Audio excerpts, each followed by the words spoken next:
Toph Beifong é com certeza a personagem mais casca-grossa do universo de Avatar. Acho que não existe um fã da série que não pague um pau pra Toph, que além dela ter um senso de humor impecável, todas as suas cenas de luta são absolutamente cinema. Ela simplesmente inventou a dobra de metal quando tinha apenas 12 anos, e eu acredito que em seu ápice ela deve ter se tornado a maior dominadora de terra do planeta, mas nem sempre ela pôde demonstrar todas essas suas habilidades para o mundo. Como ela nasceu cega, seus pais imaginavam que ela seria uma garotinha frágil e fraca, e que precisaria de ajuda e tutela dos outros o tempo todo, já que ela não tinha como se defender sozinha. Por isso, acabaram se tornando super protetores com ela, impedindo-a de fazer qualquer coisa mais arriscada e até mesmo dela sair da própria casa. Porém, a sorte da Toph é que ela nasceu com a capacidade de dobrar terra, e isso mudou completamente os rumos de sua vida. Por ter nascido cega, ela teve que aprender a dominação de terra de maneira diferente dos outros dominadores. Ela aprendeu essa dobra de terra diretamente com as topeiras Texubo, que são consideradas como os dominadores originais do elemento, e por coincidência elas também eram praticamente cegas, e foi com essas topeiras que a Toph aprendeu a enxergar o mundo através de seus pés.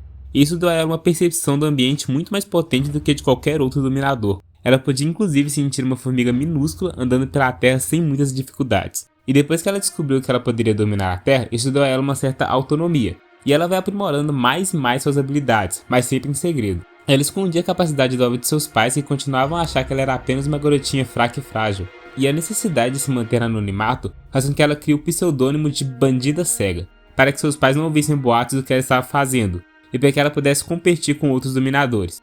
Mas esse cenário começa a mudar quando o caminho da Toph se cruza com o caminho da equipe Avatar. Durante a busca do Aang por um professor de dominação de terra, ele acaba se deparando com a Toph em um campeonato de dominadores de terra.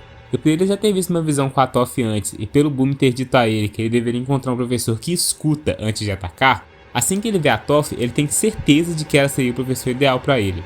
Quando a Toph vence o campeonato e se consagra novamente campeã, o apresentador pergunta se alguém ousaria desafiar ela, e o Aang acaba aceitando o desafio de lutar contra a Bandida Cega, mesmo que as suas intenções reais fossem de conversar com ela. Por conta das habilidades do Aang de dominador de ar, ele acaba conseguindo driblar a dobra de terra da Toph e consegue derrotar ela. O que eu acho que é uma péssima ideia quando você está tentando convencer alguém a se juntar a você. Mas enfim, justamente por ter sido derrotada, ela nem sequer quer escutar ele.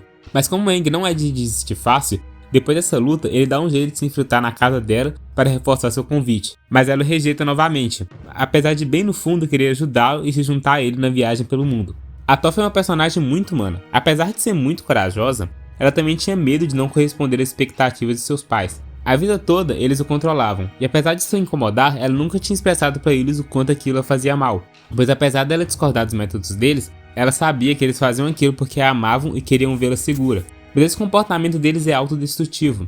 Justamente por quererem controlar cada passo dela, ela queria mais e mais sair de debaixo das asas deles. E se ela não podia fazer isso com a aprovação deles, ela fazia escondida, mesmo que desse muito mais trabalho e fosse muito mais perigoso.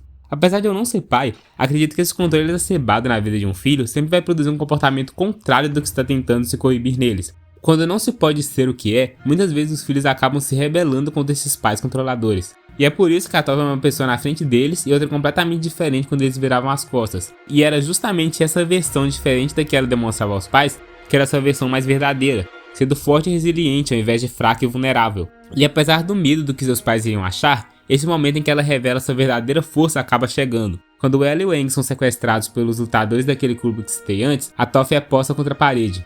Ou ela ajudava o Aang e desagradava seus pais, ou ela continuava a viver a mesma vida de sempre e os agradava, a preço de deixar o Aang ser vendido para a Nação do Fogo. Mas para a sorte do Aang, ela resolveu correr o risco e mostrar para todos sua verdadeira habilidade. Então ela dá uma coça em todos aqueles brutamontes e demonstra seu verdadeiro poder. E uma vez que ela demonstrou do que ela era capaz, ela não tinha mais o que esconder de seus pais, não restando alternativa a não ser abrir o jogo com eles. E é isso que ela faz.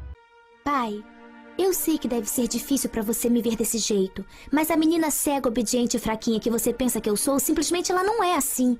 Eu adoro lutar. Eu amo ser uma dominadora de terra. E eu sou muito, muito boa nisso. Eu sei que mantive minha vida em segredo de vocês, mas vocês também mantinham em segredo pra todo mundo. Estavam fazendo isso pra me proteger, mas eu tenho 12 anos e jamais tive amigos de verdade. Agora que sabe quem eu sou, eu espero que não mude o que sente por mim. A gente poderia até esperar que após essa demonstração de poder, que seus pais iriam mudar de ideia sobre a filha frágil e fraca que eles tinham. Mas aconteceu justamente o contrário. Eles achavam que ela tinha ganhado liberdade demais e acabam endurecendo ainda mais as restrições dela, querendo botá-la sob vigilância 24 horas. Mas como já era esperado, isso não adiantou. Essa nova tentativa de repressão deles fez com que ela fugisse de casa e se juntasse de vez à equipe Avatar para ensinar o Aang a dominação e ajudar a parar a guerra. Não tanto por ela de fato querer se envolver no conflito, mas sim porque ela queria saber como era ser livre, pelo seu desejo de conhecer outros lugares e pelo direito dela ser o que ela bem entendesse. Esse episódio me faz pensar bastante sobre o quanto a gente se esconde e se reprime por medo do que os outros vão pensar, principalmente quando esses outros são as figuras máximas de autoridade a que estamos sempre buscando validação, que para a maioria das pessoas acaba calhando de serem as figuras paternas. Mesmo que a gente possa fazer e ser coisas incríveis, acabamos minando nosso próprio potencial em busca de agradar os outros, que talvez nunca aceitem aquilo que de fato queremos ser. Vejo isso muito no meio artístico. Não é incomum que alguém que faça desenhos, músicas e outros tipos de artes incríveis acabem pegando um emprego tradicional apenas para agradar sua família, mesmo que isso signifique deixar de lado aquilo que realmente os desperta uma paixão. E talvez a gente fique se minando não apenas por pressão da família, mas também por uma pressão da sociedade. Qualquer coisa que fuja do padrão que não seja pé no chão é escandaloso. E assim como os pais da Toph tinham um certo fundamento em querer proteger ela ao máximo por conta da sua cegueira, faz sentido que a gente queira se proteger das decepções apostando naquilo que é mais seguro. Afinal, estilos de vida diferentes são mais incertos e têm mais chance de darem errado. E eu estaria mentindo se dissesse que tudo que você tentar vai dar certo. O sistema que a gente vive é feito para moer sua individualidade enquanto prega um falso senso de individualismo, que te afasta das artes e de outras maneiras de viver a sua vida.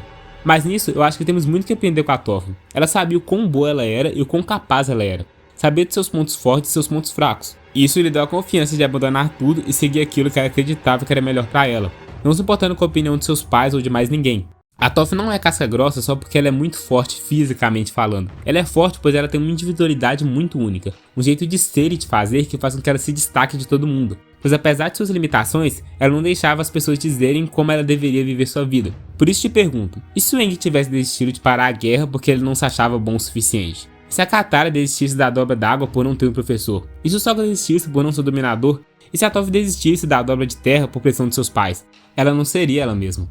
Acho que nenhum de nós seria.